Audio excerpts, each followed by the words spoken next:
Poland کے اوپر حملہ ہوا. پولینڈ کے ایک گاؤں کے اوپر S-300 میزائل سسٹم نے میزائل گرائے, جس کے نتیجے میں 2 لوگ مارے گئے, کچھ زخمی ہوئے. جس کے بعد پولینڈ, امریکہ, نیٹو کے دیگر ملکوں نے رومانیہ کے اندر جو ہے وہ ملٹری ڈرل کا آغاز کر دیا ہے.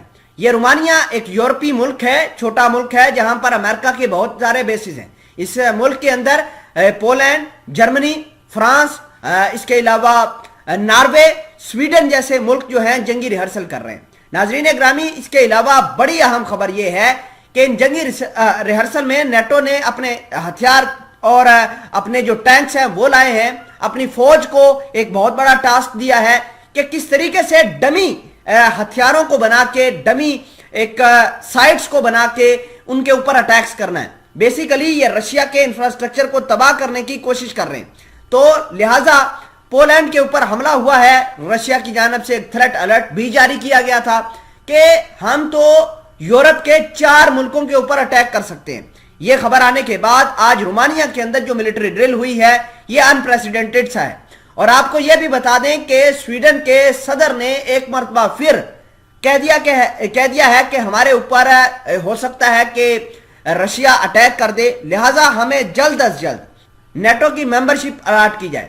اور نیٹو کی ممبرشپ اس وجہ سے نہیں مل رہی سویڈن اور فن لینڈ کو کیونکہ ٹرکی اس کو ویٹو کر رہا ہے. تمام تر چیزیں آج کی اس ویڈیو میں ڈیٹیل کے ساتھ ڈسکس کرتے ہیں. چھوٹی سی گزارش ہے کہ آپ ہمارا یوٹیوب چینل حسنات ٹی وی کو سبسکرائب کر کے پاس موجود گھنٹی کے نشان کو دبا لیں تاکہ لیٹسٹ نیوز آپ تک پر وقت پہنچتی رہے.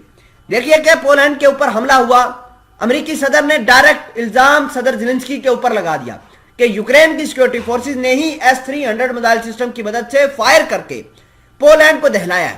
اور خبر یہ بھی آ رہی ہے کہ امریکی صدر بائیڈن نے صدر زیلنسکی سے بات کرنے سے انکار کر دیا ہے. اس سے پہلے پولینڈ نے یوکرین کی جو مدد کر رہا تھا اس کو وڈرال کر لیا ہے اور کہا ہے کہ نو مور سپورٹ. اس کا مطلب یہ ہے کہ پولینڈ تو پیچھے ہٹ گیا. اب پولینڈ اپنا بچاؤ کرنے کے لیے رومانیہ کے اندر جرمنی, فرانس, سویڈن, اس کے علاوہ امریکہ, ان کے ساتھ مل کر جنگی ریہرسل کر رہا ہے. جنگی ریہرسل کے اندر بہت سارے ٹینکوں کا استعمال کیا گیا. امریکہ نے تقریباً اپنے 1500 کے قریب فوجی اس جنگی ریہرسل کے اندر شامل کیے ہیں. امریکہ کے علاوہ سویڈن نے اپنے گریپین جیسے خطرناک جہاز یہاں پر جنگی ڈرل کے اندر شامل کیے ہیں. اس کے علاوہ یورپ کے دیگر جو فوج ہے دیگر ملکوں کے پاس جیسے فرانس کے پاس رافیل طیارے ہیں ان کا استعمال کیا گیا. ٹینکوں کا بہت بڑا جمواڑا اکٹھا کیا گیا. امریکہ نے اپنے کامبیٹ ہیلی کاپٹر اور کامبیٹ جنگی جہازوں کی مدد سے اپنا دم خم دکھایا. اس سے پہلے رشیا نے ایک بیان جاری کیا ہے. بیان یہ تھا کہ ہم یورپ کے اوپر اٹیک کرنے والے تھے اور یورپ نے خود سے یہ پرسیو کر لیا کہ 4 ملک ایسے ہیں جن کے اوپر رشیا کسی وقت بھی اٹیک کر سکتا ہے. ان میں پولینڈ, اس کے علاوہ سویڈن, رومانیہ, لتویا اور یہ تمام تر وہ ملک ہیں جن کے خلاف رشیا اگریشن کر سکتا ہے. خیر, امریکہ اور رشیا ابھی تک آمنے سامنے ہے اور جنگ کے اندر شدت آ رہی ہے.